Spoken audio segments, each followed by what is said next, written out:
Assalamualaikum warahmatullahi wabarakatuh. Hari ini saya akan menjelaskan tentang model-model perangkat lunak dan kelebihan dan kekurangan dari model-model tersebut. Di sini ada model-model perangkat lunak. Yang pertama, model sequential linear atau model waterfall. Yang kedua, model prototipe. Ketiga, model erat, dan yang keempat, mode spiral. Model sequential linear atau waterfall. Model sequential linear waterfall yang sering digunakan sebagai model air terjun adalah model proses pertama yang diperkenalkan. Ia sangat mudah dimengerti dan digunakan. Dalam model waterfall, setiap fase harus diselesaikan sebelum fase berikutnya dapat dimulai dan tidak ada fase yang tumpang tindih. Model waterfall adalah pendekatan SDLC paling awal yang digunakan untuk pengembangan perangkat lunak. Di sini ada gambar yang menunjukkan model sequential linear itu seperti apa. Yang pertama ada analisis, yang kedua ada desain, yang ketiga coding, dan yang terakhir adalah testing. Kelebihan dan kekurangan model waterfall. Yang pertama tuh kelebihan. Yang pertama, menghindari masalah yang mengakibatkan pendekatan berbasis risiko dalam perangkat lunak. Yang kedua, menentukan mekanisme kegiatan jaminan kualitas perangkat lunak. Yang ketiga, digunakan oleh proyek dan kompleks dan dinamis. Yang keempat, evaluasi ulang setelah setiap langkah memungkinkan perubahan dalam perspektif pengguna, kemajuan teknologi, atau perspektif keuangan. Yang kelima, estimasi anggaran dan jadwal menjadi realistis saat pekerjaan berlangsung. Kekurangan model waterfall ada dua. Yang pertama, penilaian risiko proyek dan penyelesaiannya bukanlah tugas yang mudah. Yang kedua, sulit memperkirakan anggaran dan jadwal karena beberapa analisis tidak dilakukan sampai desain perangkat lunak dikembangkan. Yang kedua yaitu model prototipe. Model proses perangkat lunak atau model prototipe adalah versi sistem atau bagian dari sistem yang dikembangkan dengan cepat untuk memeriksa persyaratan atau dari beberapa keputusan desain yang diminta klien. Contohnya seperti gambar yang telah terlihat. Kelebihan dan kekurangan model prototipe. Kelebihan dari model prototipe ada 5. Yang pertama, memberikan model yang dapat digunakan kepada pengguna di awal proses, memungkinkan penilaian awal dan meningkatkan kepercayaan pengguna. Yang kedua, pengembangan mendapatkan pengalaman dan wawasan dengan mengembangkan prototipe di sana dengan menghasilkan implementasi persyaratan yang lebih baik. Yang ketiga, model prototipe yang berfungsi untuk memperjelas persyaratan yang tidak jelas, sehingga mengurangi ambiguitas dan meningkatkan komunikasi antara pengembangan dan pengguna. Yang keempat, ada keterlibatan besar pengguna dalam pengembangan perangkat lunak. Oleh karena itu, persyaratan pengguna dipenuhi sejauh mungkin. Yang kelima, membantu mengurangi risiko yang terkait dengan perangkat lunak. Kekurangan prototipe ada 4. Yang pertama, jika pengguna tidak puas dengan prototipe yang dikembangkan, maka prototipe yang baru dapat dikembangkan. Proses ini berlangsung hingga prototipe sempurna dikembangkan. Dengan demikian, model ini memakan waktu dan mahal.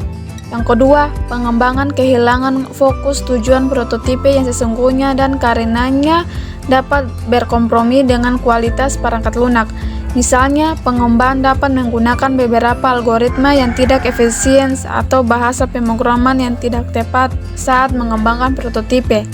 Yang ketiga, prototyping dapat menyebabkan harapan yang salah bagi pengguna.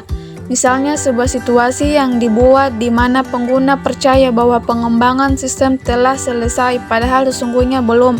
Yang keempat, tujuan utama dari prototyping adalah pengembangan cepat, sehingga desain sistem dapat menyulitkan karena dikembangkan secara seri tanpa mempertimbangkan integrasi semua komponen lainnya. Yang ketiga, model erat. Model erat atau Rapid Application Development adalah sebuah model perkembangan perangkat lunak sequential linear yang menekankan siklus perkembangan yang sangat pendek. Model erat seperti terlihat pada gambar. Kelebihan dan kekurangan model erat. Kelebihan model RAT ada 4. Yang pertama, hasil kerja lebih mudah untuk ditransfer karena abstrak tingkat tinggi, skripsi, dan kode perantara digunakan. Yang kedua, memberikan fleksibilitas yang lebih besar karena perancangan ulang dilakukan menurut versi pengembangan. Yang ketiga, terjadinya pengurangan aktivitas pengkodean manual karena adanya kode generator dan penggunaan kembali kode RAWs. Yang keempat, mendorong keterlibatan user. Kekurangan model RAT ada 4. Yang pertama, berguna hanya untuk proyek yang lebih besar. Yang kedua, proyek RAT gagal jika tidak ada komitmen oleh pengembangan atau pengguna untuk menyelesaikan perangkat lunak tepat waktu. Yang ketiga, tidak dapat ketika tingginya risiko teknisi. Ini terjadi ketika aplikasi baru menggunakan teknologi baru atau ketika perangkat lunak baru membutuhkan tingkat interoperabilitas yang tinggi dengan sistem yang ada. Yang keempat, karena minat pengguna dan pengembang dapat menyimpang dari iterasi tunggal ke yang berikutnya. Persyaratan mungkin tidak bertemu dalam model RAT. Yang keempat, model spiral. Model spiral adalah yang pada awalnya diusulkan oleh Boehm adalah model proses perangkat lunak yang evolusioner yang merangkai sifat iteratif dari prototipe dengan cara kontrol dan aspek sistematis dari model sekuensial linear. Model spiral terlihat pada gambar yang telah tersedia di layar. Kelebihan dan kekurangan model spiral. Kelebihan model spiral ada 5. Yang pertama, perubahan tambahan atau fungsi-fungsi batu dapat dilakukan di tahap selanjutnya jika ada perubahan secara tiba-tiba.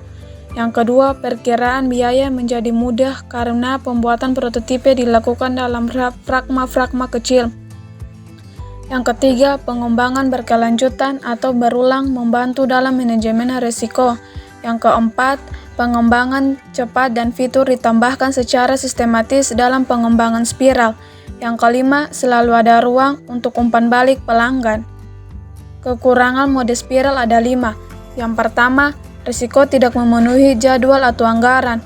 Yang kedua, pengembangan spiral bekerja paling baik untuk proyek besar, hanya juga menentu keahlian penilaian risiko. Yang ketiga, untuk kelancaran protokol model spiral perlu diikuti dengan ketat.